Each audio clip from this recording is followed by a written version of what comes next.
that is a very useful role. So we look at those, and I remember saying to Art, how big could this be? And he said, well, how big is the US monetary base? Well, today it's $8 trillion. $8 trillion. At the time we were talking, it was $4 trillion. So we've gone through another crisis since then.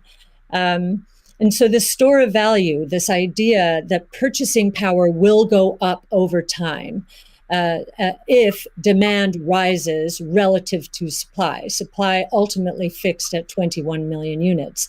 That's a very good thing. Purchasing power going up globally around the world. And this idea that it's a hedge against confiscation of wealth. And that can take place in a myriad of ways. But inflation, and especially hyperinflation in emerging markets, is the primary way. Talk about destroying purchasing power. So that's a very big idea. And I'll also mention deflation. In some ways, it's a hedge against deflation. I know some people are confused that we at ARC think that we're in a deflationary environment here in the United States. If that is true, the odds of a hyperinflation in the rest of the world, especially in emerging markets, is also true. So, but this deflation, and we learned from 0809, there's counterparty risk associated with deflation. And I think Bitcoin would be a hedge against that eventuality as well. So it's a very big idea. Right. I suspect among us, there's not a lot of debate about Bitcoin's potential as a store of value. But Jack, you referenced earlier it being or becoming the native currency of the internet. Can you speak more to that, and also how it relates to maybe how institutions think about it? Yeah, I mean, like just simple example. If I happen to be in Ghana and my family's in Nigeria, currently I can take anywhere from and I need to send money back, anywhere from 10 to 30% off the top just to send that money back. Whereas if you just focus on the worldwide remittance problem, Bitcoin solves so many of those problems today instantly without having to go through any intermediaries or any slowness or complicated systems that a corporation or a state created. So I think having sound money that is separate from the state is the idea. Having it completely verifiable by everyone, including the state, including corporations, including individuals, including developers who want to build on top of it, is quite powerful, and that's what keeps it secure and strong. And I think that's we need more of that, which is why this one of the reasons why this conversation is so important is as entities come into the space, it's not just buying an asset and holding onto an asset and treating it as an investment. There's something special that created this, and something precious and something very unique, which has to be protected, and we need to do whatever we can to help that thrive as well. Elon, I'm curious your opinion on this. You mentioned earlier about Bitcoin's throughput, or the importance of throughput, maybe some concerns around Bitcoin. Can you speak? Do you think Bitcoin can become peer-to-peer cash? Well, Bitcoin does have a fundamental scarcity limit at the base layer that's designed in. That doesn't mean you can't have some layer 2 system in theory like Lightning. And I understand Lightning is doing well in some small countries. There's some question mark as to whether you need a money transmitter license. Just a debate as to whether that's needed, given that it is not open ledger. So that's a whole separate debate, of course. But Bitcoin by itself simply cannot scale to be the monetary system for the world at base layer. But with a second layer, this is possible depending upon how that second layer is implemented. Yeah, that's part of why I think there may be some merit to something that may seem silly, like Ethereum, like Dogecoin. I think Ethereum also, like I said, the three things I own outside of SpaceX and Tesla, and obviously it's a Neuralink and Boring Company, but of any significance are Bitcoin by far, and then some Ethereum and some Doge. So if the price of Bitcoin goes down, I lose money. I'm not sort of, I might pump, but I don't dump. So, it's not a case of, I definitely do not believe in getting the price high and selling or anything like that. And I would like to see Bitcoin succeed. I think there's some merit to, this is not a slam on Bitcoin, there's some merit to considering something that has higher max transaction rates and a lower transaction cost, and kind of seeing how far you could take a single layer network where the exchanges act as a de facto second layer. I think you can probably take that further than people realize, and as bandwidth increases over time, latency decreases. SpaceX's Starlink is actually playing a role in this, and I think long term people will probably have, access to worldwide access to gigabit level connectivity at low latency, and so at low cost. And so then, your base layer could do a lot of transactions if you take that into account. So yeah, but like I said, Bitcoin with a layer 2 system, so they could scale to do a vast number of transactions. Same goes for Ethereum. Question about the scaling at the layer 1. The concern from the past 5 years of debate in the Bitcoin community is that would sacrifice too much decentralization and hurt the censorship-resistant properties of Bitcoin. I'm curious if what are your thoughts on that? Are you sensitive to that? And are you concerned about losing some of the special properties of Bitcoin or another cryptocurrency by scaling at layer 1? Yeah, I mean, these things it's helpful to use the physics tools of thinking and say, scale up, scale down, and see if it still makes sense. So if scaling up the transaction block doesn't make sense, why don't you scale it down? And have it be, so that somebody, with a laptop from 2008 can still run a Bitcoin node. Why not slow it down? Oh, you want to slow it down? Well, maybe you're at the wrong number then. there's actually there's members in the community that do want to slow it down, but I understand your point. It's silly. The reality is the average person is not going to run a Bitcoin node. So this is and Bitcoin, it was a lot of clever ideas, but these parameters were set, I don't know, in 2008 or something, maybe 2009. And there's been some improvements since then, but not a lot. So, it's sort of there was still in 2008 there was still a non-trivial number of people on modems. So, now it is quite common to get 100 megabit connection just for a house. Some houses have gigabit connections.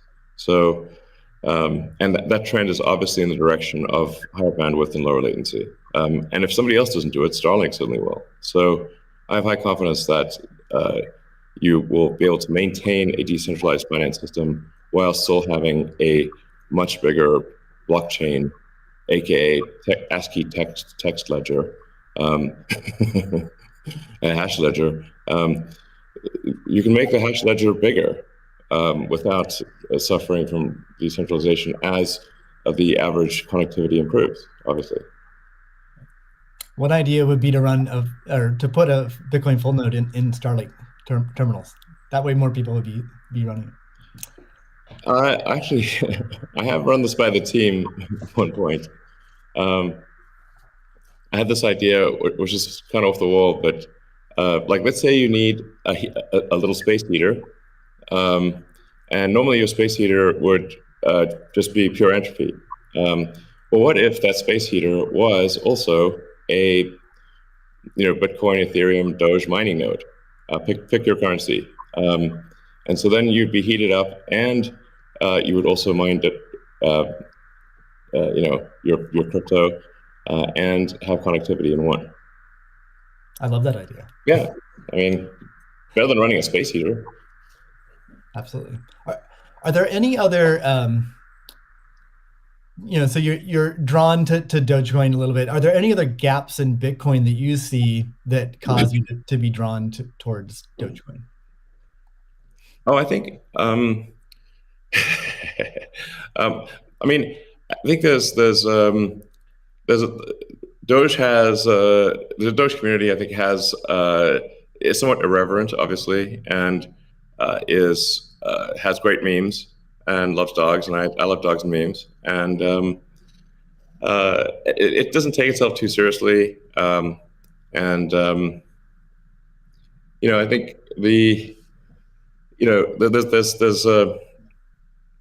there's Occam's razor, which is the simplest answer is the most likely. It's a summary of Occam's razor. The simplest answer is the most likely one. Then there's a friend of mine came up with a variant on that the most ironic outcome is the most likely one. And then I have a variant on that, which is the most entertaining outcome is the most likely one. So if that is true, then the most ironic and entertaining outcome would be that the cryptocurrency that was started as a joke to make fun of cryptocurrencies ends up being the leading cryptocurrency. That would be the most ironic outcome. Jack, what are your thoughts on that? Is Bitcoin resilient enough to overcome that? I think it's resilient, but also I think like you find, I mean, that's what attracts me to Bitcoin in the first place is the irreverence. A lot of that just brings it forward, and at first go it makes it a little bit inaccessible, but as people get into it, it makes it more accessible and more spreadable. And I absolutely think the resilience is there. I think it's important to have fun as well. And anyway folks can express themselves. I think that goes back to the main idea of like how do we create a native currency for the internet? Anything that goes towards that path, like that's whatever wackiness or fun we can have along the way. That's going to make it a lot more enjoyable, and it's going to make a lot more people want to use it. I'd also point out there's nothing stopping someone from creating a Bitcoin wallet that's like fun and has memes, has dogs. That's possible as well. Great. Let's move on right now at this point. Let's move on to the next topic, which is Bitcoin and energy. It's a really hot topic that lots of people are talking about. Let's start with Elon. You've been vocal on this. You've said that. I mean, you said many things about it. You've also said that Tesla will resume payments in Bitcoin payments if the renewable energy is approximately 50% and sort of looks like it's on a positive future trend. What do you think the state of things are with respect to that? Yeah, so I do think that there appears to be a positive trend in the energy usage of Bitcoin. Actually, part of this is due to the drop in Bitcoin price. What I observed, or what I thought I was seeing, there may be some disagreements on this, but from when Tesla announced that it had acquired Bitcoin and was doing Bitcoin transactions, there was a massive run-up in the Bitcoin price, and also a massive increase in the amount of energy used to mine Bitcoin. And I think I understand renewable energy quite a bit. I mean, Tesla does solar and interacts with a lot of wind generation through our mega pack, because basically need to store energy from wind and from solar. So we're pretty plugged into the renewable energy industry. And there's just no way that you could basically double or triple the amount of energy in such a short period of time with renewables. You could shovel coal that fast. And so I was like, look, this is too sketchy. Tesla's mission is accelerating the advent of sustainable energy. We can't be the company that does that and also not do appropriate diligence on the energy usage of Bitcoin. So all I did was I said, look, we're going to suspend Bitcoin transactions for now. We're not selling any Bitcoin, nor am I selling anything personally, nor is SpaceX selling any Bitcoin. Again, I want to emphasize SpaceX, Tesla, and I own Bitcoin. I also own a little bit of Ethereum and Doge, but the companies just own Bitcoin, and the Bitcoin that I own is worth much more than the Ethereum or Doge. So clearly, if I'm if these actions negatively affect me financially, if I was purely financially motivated, then I would not express this reticence about Bitcoin energy usage. Now, it looks like Bitcoin is shifting a lot more towards renewables, and a bunch of the heavy-duty coal plants that were being used, unequivocally being used, this is not a question mark, have been shut down, especially in China. So I think it's probably, I want to do a little bit more diligence to confirm could confirm that the percentage of renewable energy usage is most likely sort of at or above 50%, and that there is there is a trend towards increasing that number, and if so, then Tesla will resume Bitcoin, accepting Bitcoin. So I think we want to just do a little bit more diligence, and I think, but most likely the answer is that Tesla would resume accepting Bitcoin, most likely. That's Steve, great to hear. I would Steve, agree with that. Kathy? Yeah, may I ask a question? Elon, I'm not quite sure if you saw the paper that Square and ARK did together on making Bitcoin mining a part of a utility, a broad-based utility ecosystem, whereby, the overage from sunshine or wind powers the Bitcoin mining machine, thereby enabling the proliferation of renewables to a much faster extent or at a faster rate than otherwise would be the case. What do you think of that? Well, the problem is that in order to operate so-called mining or hashing rigs, in order to operate a bunch of hashing rigs, effectively, you have to run them 24/7, which means you need base load. You can do that with solar and wind plus battery, but if you only did it based on solar or wind overage, your hashing rig utilization would be much less. So you'd be at a disadvantage. Sure, hydro or geothermal are great as renewable means. I'm also pro nuclear. I think modern nuclear power plants are safe, contrary to what people may think. I really think it's possible to make very, very extremely safe nuclear. I'm talking about fission. You don't need fusion. And then, of course, fusion. You just got that big fusion reactor in the sky called the sun. It comes up every day. But I think a combination of solar and wind plus stationary storage will get you that base load, so you can run hashing 24/7. Okay, Jack, I'm curious. You've stated that Bitcoin incentivizes renewable energy. That's what we're talking about now. Do you have any additional thoughts on that? Yeah, I mean, everything that Elon said and Kathy mentioned, but it's also incentivizing a lot of innovation in just energy space, and just like looking at unused energy. There's a company called Great American Mining that caps the methane flares on oil fields to power their rigs. And you just imagine, and you mentioned nuclear, Elon, as well, and just imagine all the unused energy that is just being wasted every single day. And being able to get that energy and converting it into a secure, sound money system for the planet feels like a worthy trade-off. And that's the sort of incentive that I think is most powerful, is like, how do we reuse what is being currently just dumped on the ground and wasted and not considered, and how do we do that at scale? And I think that's a bigger conversation that I think is missing. But I agree with everything that Elon has said, and also the paper we put forth. I'm curious if any of you have thoughts on how what the industry can do to accelerate the transition to renewable energy. And like Elon specifically, could Tesla Energy or Starlink play a role?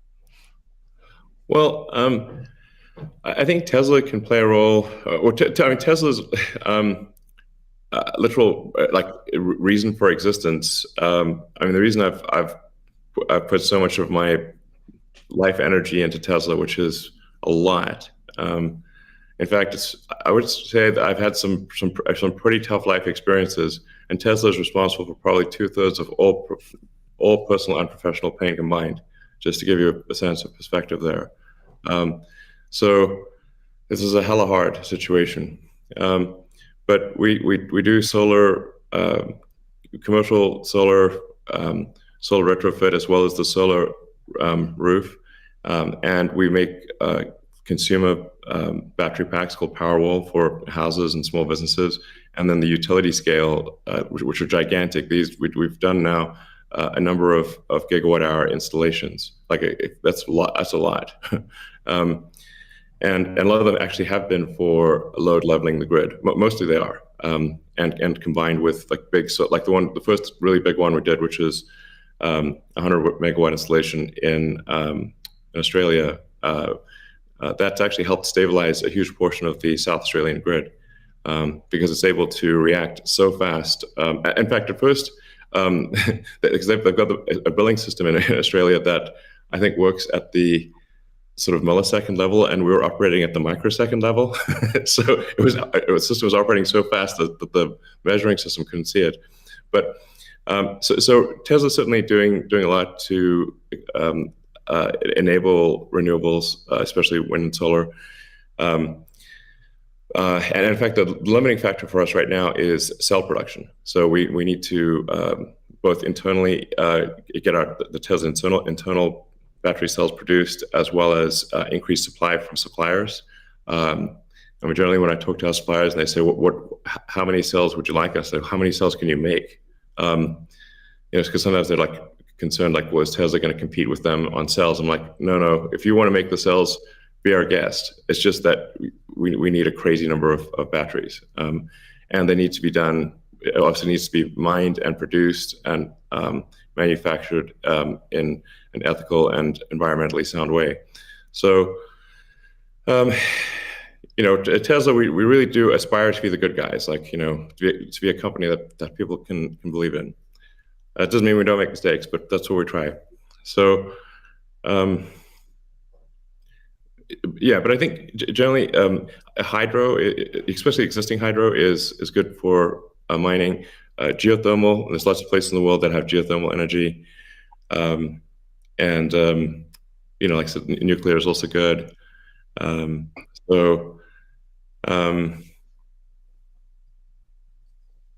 think just I'm like as I said earlier, the expectation is not that the energy production must be pure as the driven snow, but it must it can't be using. It also cannot be using the world's dirtiest coal, which was for a moment there.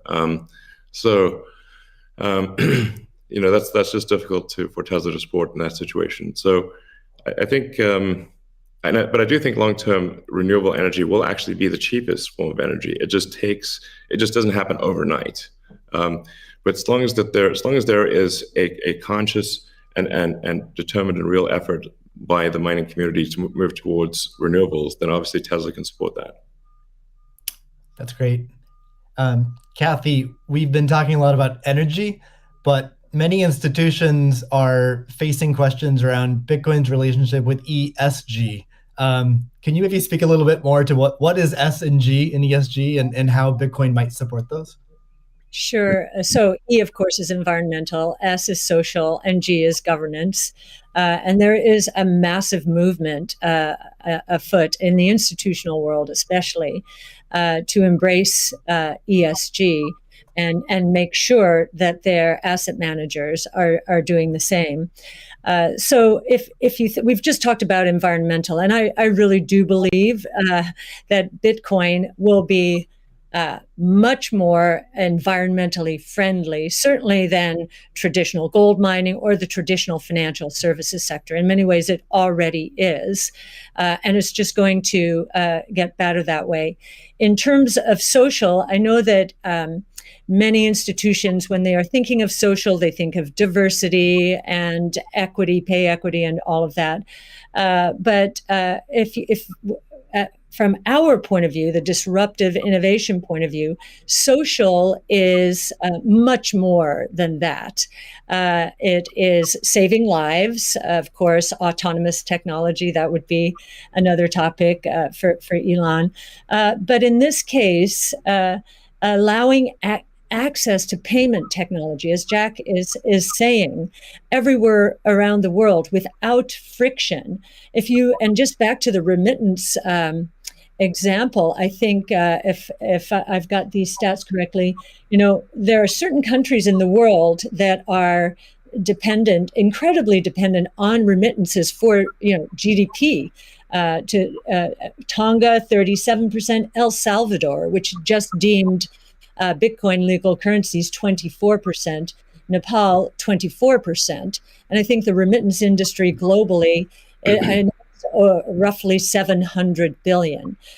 So saving people these egregious fees, think about it, you're paying anywhere from 8% to, as Jack said, 30% of your $100 that you're sending back to your family.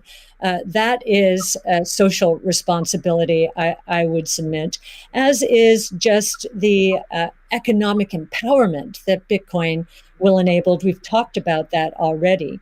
And I know that Alex Gladstein is going to be talking later about, the 4.3 billion people in the world who are hostage to authoritarian regimes, or the 1.3 billion who are living in double-digit and triple-digit inflation, if not more.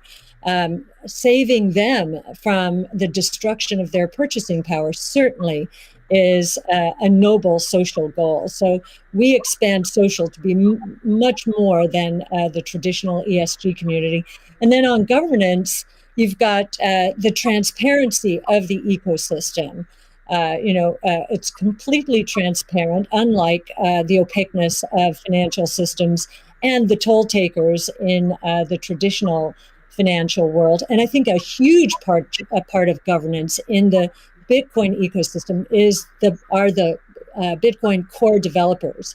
Now, before I met them, and I've had the pleasure and the honor of meeting many of them, that was a part of this ecosystem I didn't understand. But actually getting to sit down and talk to them, if I have a learning curve need, it certainly is on the technology side. But in terms of talking to them about economics, economic theory, failed monetary regimes historically, they know economic history, many of them, better than anyone I've ever met.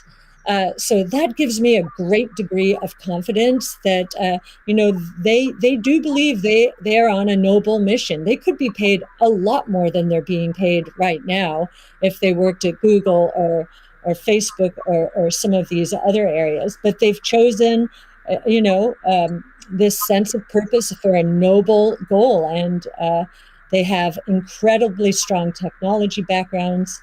As well as a good understanding of economic history, especially monetary history. And it gives me a great deal of comfort as I think about the governance of the ecosystem, much more so than I think we would find in other financial ecosystems. And just to give you an example of that, I think 2 years, we were talking about,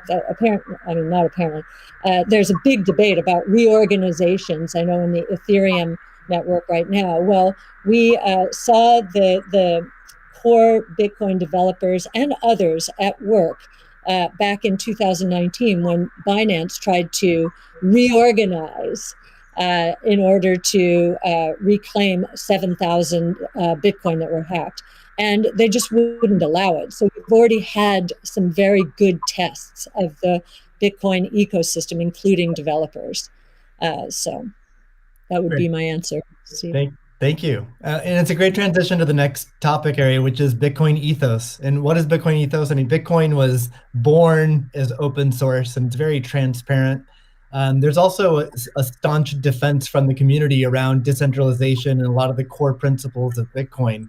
So let's talk a little bit about that and what makes it special. Jack, Square has done a lot to support open source Bitcoin. Can you tell us a little bit about what Square has done and what advice you'd have for other institutions looking to follow in its footsteps?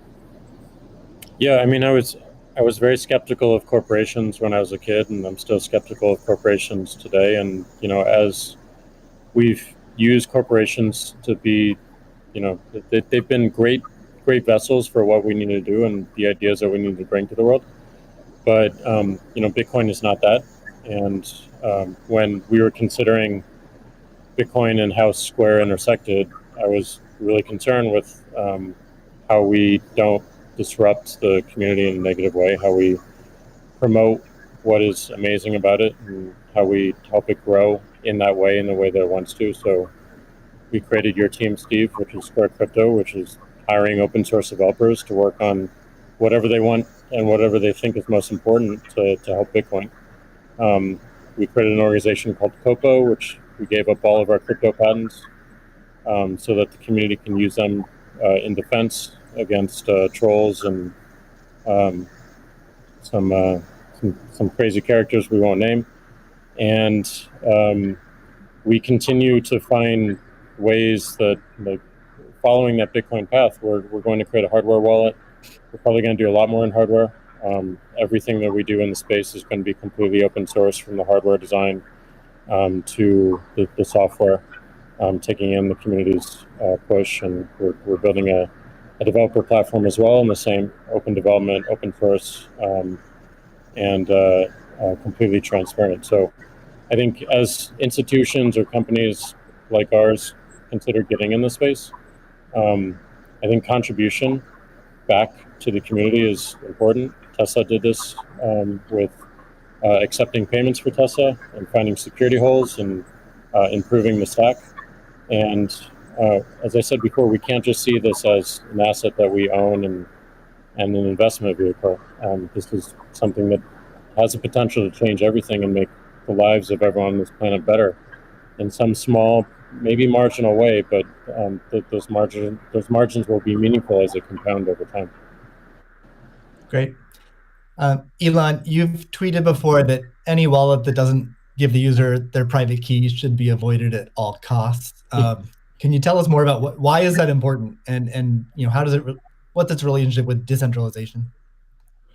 Well, it's difficult to say that if you own crypto in an exchange and the exchange does not give you your private keys, it's not clear that you own anything. I mean, if there's something that, if that exchange breaks or is hacked or or is subject to seizure by the government or something like that, your crypto is gone. So in order to actually have a properly decentralized finance, which I'm a fan of, I think it makes sense. Then you have to own your private keys, and you should be the only one who has your private keys. So if you're the only one who has the private keys, then you own it. If someone else has your private keys, effectively they own it too, and the security of your crypto is then dependent upon them or any entity that can affect them. So I think what Jack's doing sounds like a good idea to have a hardware wallet that's the only thing that contains your private keys. I think that's like in terms of sort of empowering the people, which I very much believe in. Then I think you want to have people have their own wallets and be the only ones that have the private keys to that wallet. So-called wallet, the other side of the of the crypto. Right. I agree, and I think we'll see an emergence too of new solutions that use multi-sig, like with a 2 or 3 keys, where the user has 2 keys, and then you get assisted custody by having an institution hold a 3rd key. Can be a good solution as well. Yeah. Well, you can just put your private key in something that has dual access or have voting access as an application on an existing network. Right. So the Bitcoin community is known for staunchly defending Bitcoin's principles. Sometimes it can be rude and aggressive, but I think what it stems from is just a desire to not have wealthy or powerful people or institutions negatively impacting Bitcoin or sort of changing the rules in favor of them. I'm curious to hear from each of you what role you feel like you and your own institutions, your own companies, what role can you play in Bitcoin, and how do you positively impact it without having these negative drawbacks? Kathy, maybe start with you. Sure. Yes. Well, ARC has stood for two things: democratization and transparency. Democratize it. We're the closest you'll find to a venture capital fund in the public equity markets, and I kind of feel that Bitcoin, or we have Bitcoin's DNA from that point of view. One of the things in terms of democratization is education. We have one of our missions, values, is to educate, and I do believe that that some of Yacine El-Mandra's white papers. Yacine's our lead crypto analyst, who's worked very closely with you, Steve, on this conference, are helping the cause. We've done, and not only for retail investors, we found that we had to do a bit more when it came to institutional investors, just because of the way that they invest and the way they like to receive information. So just like in our investments, we've been the retail community has been more attracted to us first, and now the institutional community is coming along. So I do think our transparency of research, especially in the social world, social media, pushing our research out for free to anyone, is part of our way of helping the community. And I do think encouraging, and this is something that Jack just said, I would encourage the support of the Bitcoin core developer community. As I said before, it's amazing to me, having gotten to know some of them, how strong their sense of purpose is here. And so we'd like to be helpful in making that happen as well. That's great. Jack, how about you? How do you view your own personal role and the companies you run? I think my own personal role through the companies I run is to really push for more decentralization, like at everything that we intend to do with the wallet, being non-custodial, building a developer platform, focusing on non-custodial solutions. On the Square side is important, being completely open development and open source. But I also think it's important on the Twitter side as well. My biggest focus right now is on a decentralized social media protocol. We're calling it Blue Sky. It's super, super early, but we've learned a lot from what makes Bitcoin Bitcoin and why that's important. I've learned a lot in that sense as well. And I think, just continuing to push on that thread and show it with our actions every single day in support of this community that's taught me so much, and I think will benefit so many people. That's what I'm focused on. What about letting Twitter advertisers pay in crypto? Yeah, I think enabling anyone. As you know, Elon, if we had Bitcoin or native currency for the internet before Twitter started, it just creates so many different business models that we wouldn't have to be so dependent upon advertising generally. And sure. I do believe that that we have them, any form of payment that they want to use, we should be able to take. So okay. Absolutely, but I'm more focused on how do we create economic incentives in the network itself without having to rely on advertising. Yeah, it's just that the money has to come off of the crypto so-called coins, the hash strings, have to come off and get translated into real products and services. So the more sort of off-ramps there are to real products and services, even at the institutional level, although I mean there are certainly many small advertisers on Twitter, it seems like accepting Bitcoin, maybe some other cryptos for advertising payments on Twitter would be supportive of Bitcoin. 100%, and also looking at just general commerce through Twitter itself. That was great. Sorry, what, Elon? I was asking Jack if he's going to do it. Oh. Can we get a product announcement today? Elon, how about you? You obviously you're a big personality on Twitter. What are your thoughts on your role and your company's role in Bitcoin and sort of preserving the ethos? Yeah, I mean, I generally think we should do things that benefit the people as a whole and increase the probability that the future is good. So, I think to me, it just seems self-evident that we should kind of take these set of actions most likely to make the future good. And I think probably crypto or some of the cryptocurrencies will make the future better, most likely. It's not, I always think of these things in terms of probabilities, but I think it's probably better for there to be a prosperous Bitcoin, Ethereum, Dogecoin, maybe some others in the future. And I think it can have an empowering effect for individuals and increase the power of the individual relative to government. And really, if you think of government is just a corporation in the limit. So sometimes some people are like against corporations but for government. It's like, guys, government is just a corporation in the limit. It's the biggest corporation of all, and it's got a monopoly on violence. So if you don't like corporations, you should really hate government. There you go. All right. We got about, we'll try to wrap up in 10 minutes. So let's move on to future of Bitcoin.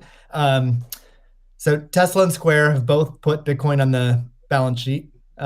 Kathy, I'm curious to hear from you. What advice would you have for other institutions looking to put Bitcoin on their balance sheet? Well, I guess the first piece of advice is, just make sure, and I actually learned this after both Square and Tesla put Bitcoin on their balance sheet. The Bitcoin is being treated as an intangible asset. And so we need to get FASB to reconsider this, because with an intangible asset, if the asset goes up in price, it can't be marked up on their books. But if it goes down, it must be marked down. So, there's some asymmetry there, which is, we need to change that given what we believe Bitcoin is. And I do believe if, I'll harken back to something, well, it was either Elon or Jack said, think about it, you take away the boundaries, the different currencies, just think about how explosive growth could be and how wide-reaching taking the friction out of the system could be. So I would encourage corporations to think about that this ability to do business anywhere in the world, ultimately, obviously, we're paving the way here. That's certainly a consideration. It also will serve as a hedge against inflation, especially, and as I mentioned earlier, there are a lot of emerging markets that are suffering from significant inflation. In other words, the purchasing power of those populations is going down. So they are going to migrate to Bitcoin and other ways to preserve purchasing power. And again, being able to sell to them in that kind of currency would be very useful. I'd also suggest, once again, this idea of deflation, I think, is going to be a real thing. There's going to be good deflation caused by innovation, so demand will boom because of that. There's going to be bad deflation because so many companies out there have not been investing enough in innovation. Their products are going to go obsolete, as you know, and they're going to be stuck trying to service the debt that they piled on because their shareholders wanted profits and wanted them now. So they leveraged up to buy back their shares and pay dividends, and so I think that's going to be the source of bad deflation and counterparty risk. And we learned from 0809 that counterparty risk can be devastating, almost cataclysmic. So a hedge against that as well, I think, would be another reason to do it. Great. Yeah, it's funny. It kind of like Tesla's bank balances in Europe have negative interest rate. It drives me crazy. Yeah. I mean, technically, if you've got like 2% inflation on 1% interest, you're technically minus 1% return. But nonetheless, it is quite annoying to just see your bank balance drop in real time in Europe. Europe has negative interest rates. This is insane. Yeah. Paying the banks, paying the banks to hold the bank to keep your money. I'm like, what? It is crazy. Like, what? We definitely move that into Bitcoin. I believe Ray Dalio said, "Buy Bitcoin and not bonds." So there you go. Mm-hmm.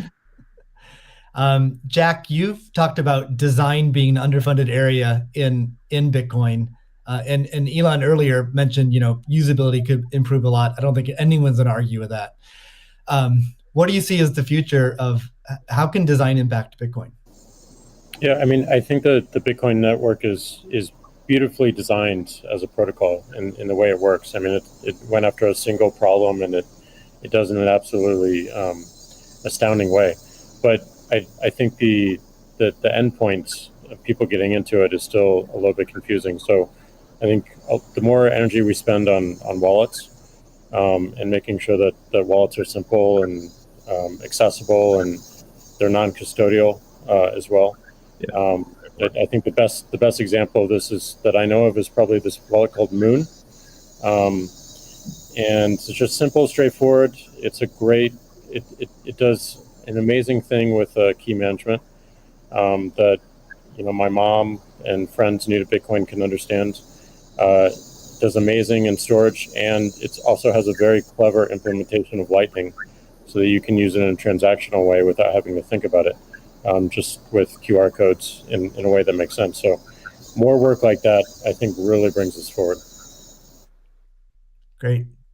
Let's wrap things up with a final question for each of you. I guess what is your hope for Bitcoin? How it can impact the world? Let's see, Elon, do you want to start with that? So what's your hope? What's your hope for Bitcoin? Well, my hope for I guess crypto in general is that it can improve the efficiency of the information system that we call money. So if the core efficiency of money is improved and and money has less error, where, like I said, error is like any kind of government interference or fraud or anything like that, this will naturally lead to basically a better standard of living and more power to the individual, which I very much agree with. Great. Kathy? Yeah, and I would segue from what Elon just said is, money has powerful network effect qualities. And so, we talked about ESG earlier. I think that, of course, that aspiration, having this money be the best from an ESG point of view, that's really talking about solving some of the world's problems right now, which we definitely want to do. But I also am very excited about this idea of network effect and the convergence of blockchain technology and artificial intelligence from a technology point of view. I think, think about the internet in the earliest days. We couldn't imagine what was going to happen, but the impetus to growth was pretty incredible. So I am looking at this rules-based monetary policy, making for better lives around the world, as we've just said. But I'm also looking at the technology itself and the convergence between blockchain technology and artificial intelligence, to change the world in ways that we cannot imagine right now, solving even more problems, but creating more opportunities as well, which is the history of technology and disruptive innovation. Jack, what's your hope for Bitcoin? My hope is that it creates world peace or helps create world peace. I mean, Elon said it earlier, we have all these monopolies of violence and the individual doesn't have power. And the amount of cost and distraction that comes from our monetary system today is real. And it takes away attention from the bigger problems, some of the bigger problems that Elon is trying to solve, like get us to a multi-planetary humanity. All these distractions that we have to deal with on a daily basis take away from those bigger goals that affect every single person on this planet, increasingly so. So it may sound a little bit ridiculous, but you fix that foundational level and everything above it improves in such a dramatic way. So it's going to be long term, but my hope is definitely peace. That's fantastic. Well, I'd like to thank all three of you for giving us your time today. It's been a fantastic conversation. Thank you to the audience for tuning in. The B word is not just this discussion, but we have a lineup of incredible speakers and content. So I encourage everyone to check it out. Thank you very much. All right, thanks. Thank you all. Thank you.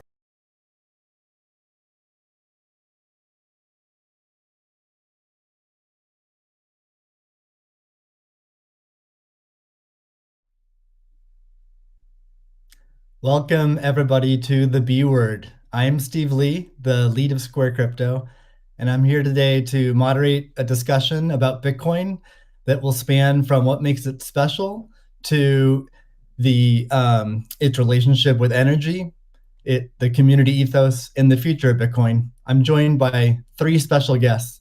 The first is Cathie Wood, founder, CEO, and CIO of ARK Invest. Next is Elon Musk, techno king of Tesla and chief engineer of SpaceX. And finally, Jack Dorsey, CEO of Square and CEO of Twitter. So we have a lot to talk about today. So let's get to the talk and get right to it.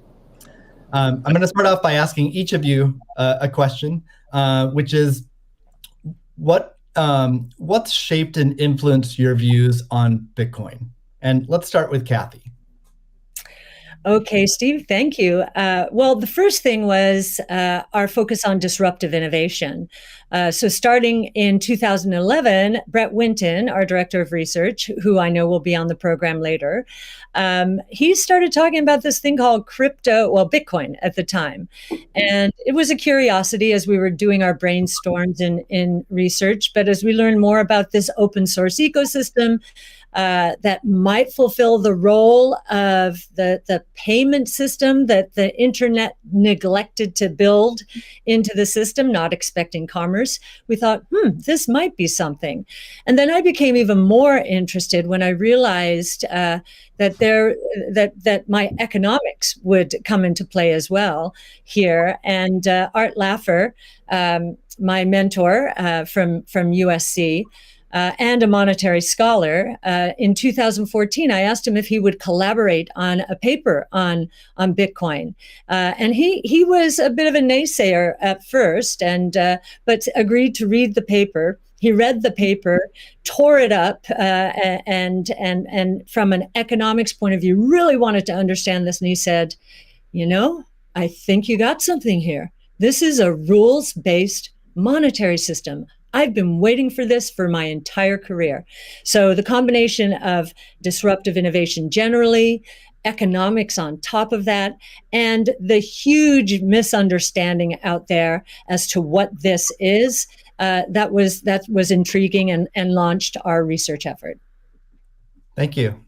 Elon, what's influenced your views on Bitcoin? Well, I've thought about money for quite a while, obviously, since the PayPal days. And then the companies that preceded that, X.com, which I created, and Confinity, which Peter Thiel, Max Levchin, Luke Howry, and others created. When we combined the companies and made PayPal. So I've been thinking about money for a long time. And really, I think it's best to think of money as an information system, primarily an information system for labor allocation. For practical purposes, it exists in a series of heterogeneous databases, like very different databases in bank mainframes around the world. It moves quite slowly in reality. It may seem to move fast sometimes, and it does with PayPal, which is real time. But the vast majority of the systems out there are batch processing. So the actual reconciliation may take 1 to 5 business days, sometimes longer.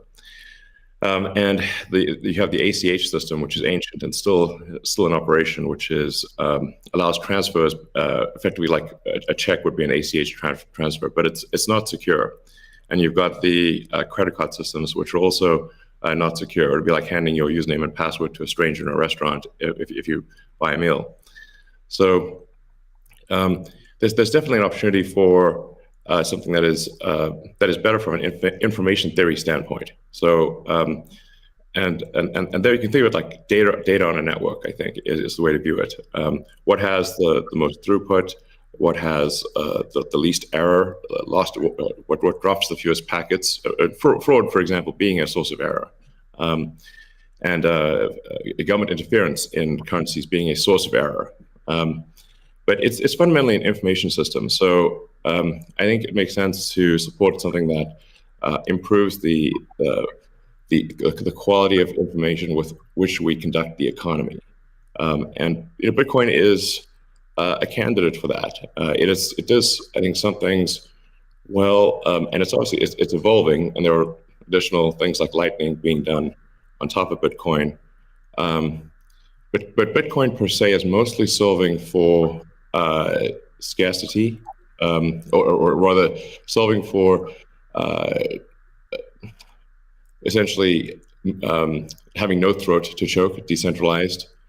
So there's no one who can be coerced in any way to empty their Bitcoin account. Well, I guess they could technically, but on an individual basis, but the system as a whole cannot. And it has an open ledger, which is also quite good. But transaction volume is low.